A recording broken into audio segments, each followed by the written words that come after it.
Hello viewers, Bromo18 here and a warm welcome to all of you tuning in to this video today. Now, it's been a long time since I've made a video, a few weeks actually, been rather inactive recently and I do apologise for that.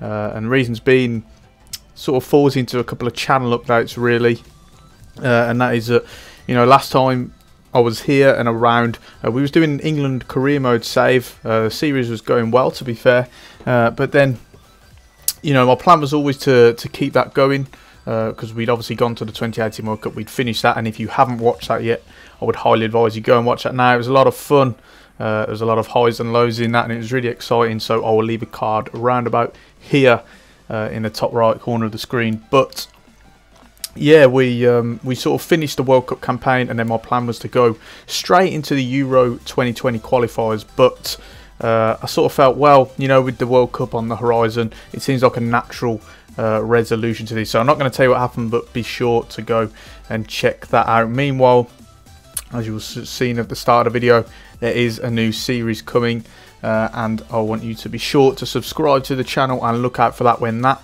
drops on May the 29th with the new World Cup update for FIFA 18. But on a more pressing note, guys, today we are looking at 5 features that I believe need to be removed from career mode. And some of these are fairly minor, others, quite major, but just something that I personally feel, and I hope you guys with me. If you feel there's anything that I've left out or anything that you would like to see removed, be sure to drop that in the comment section. I've had so many comments on my videos, with lots of improvements, lots of which I haven't thought of, in my wishlist series, etc. Really good for suggestions from you guys, excuse me, to improve the game mode. So yeah, I've been really appreciative of that. And one more note before we start, I promise this is the last one. I have now reached over 500 subs as of recording this. I'm on just over 550. So thank you so much for that. I really do appreciate it. Long way to go, of course, but I never expected it to be this quick, so hopefully we can keep growing and improving the channel, and you'll all be there with me through that. So on that note, guys, it is time to get into the video. Now my rambling's done, let's get into 5 features that I believe need to be removed from career mode in FIFA 19. Right, so into the first thing that I would like to see removed from career mode, and that is something minor but nevertheless a real hindrance in international job offers. Now, I know a lot of people get frustrated by this. I am one of them. I've had a lot of comments saying so. It is really annoying, and I don't want them removed in general from the game, but either make it so you have to apply for an international job, or at least cut down the amount that you get, because there are times in career modes when I have accumulated about 4 or 5 at once, and it just gets to the point where I don't even bother to answer them anymore, because I really just can't be bothered. It's so unrealistic that you'd get this many. Even one international offer is really rare to come by, but to get so many in one season is pretty shocking really. So yeah, I'd really like to see that removed, or as I say, minimum cut down to a realistic point. Feature number 2 is the free agent rating cap. Now, for those of you who don't know, any free agents on the game who have a minimum overall rating of 70 or above, or potential of 70 or above, will not be listed as free agents during career mode. Obviously, in the general squad customization, they will be listed as free agents, but in career mode they are then assigned to random teams. And again, I don't see the point in having this free agent rating cap. It's quite unrealistic. If you don't have much money, then you will go to these free agent lists and you'll sign players. I mean, otherwise I don't really see the point in having it. And I don't see the point in sort of introducing this rating cap either. It seems slightly beyond me that they've done that, but nevertheless, I think a lot of people would like to see this sort of removed as well. When I've been researching online, I think it seems to be a general consensus amongst the career mode fans that we want to see this removed. So yeah, it'd be good to have that one gone as well. Number 3 is very minor indeed, but it's something that really bugs me, and that is the pointless emails that you get the likes of deadline day, how much money has been spent on deadline day. You know, I don't need to know that. It just offers me nothing in, you know, the context of the transfer window. Really, I'd prefer it to be, if you're going to have these sort of figures, it should be the entire transfer window as a whole. I don't see the point of knowing just, you know, the money spent on deadline day. Likewise, when you start your career, you have transfer market information, or someone, I think it might be your agent.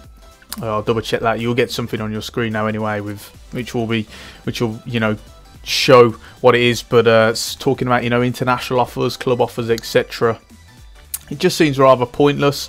And the thing that bugs me the most is not necessarily that, but it's more the fact that EA have gone to the trouble of introducing these pointless elements into the game, when they could have spent that time, you know, introducing features that the fans actually want to see. So, you know, like, why have you done that? But yeah, again, that's just my opinion. Let me know if you disagree with that.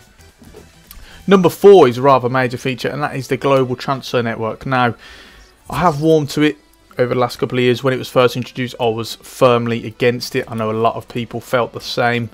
You know, recently it's not so bad, but I would like to see, perhaps not removed, but at least an option to have it on or off at the beginning of the career mode. So otherwise you can just go back to the traditional routes of FIFA and you can just search players, and all their overalls, all their stats are already listed. And I think, you know, for people who just want a light-hearted experience in career mode, which is essentially what it is anyway, I think this would be better, rather than having to wait a long time for scouts and having to hire scouts, etc., when you don't have the money, and they're at ridiculous prices that scouts simply do not cost.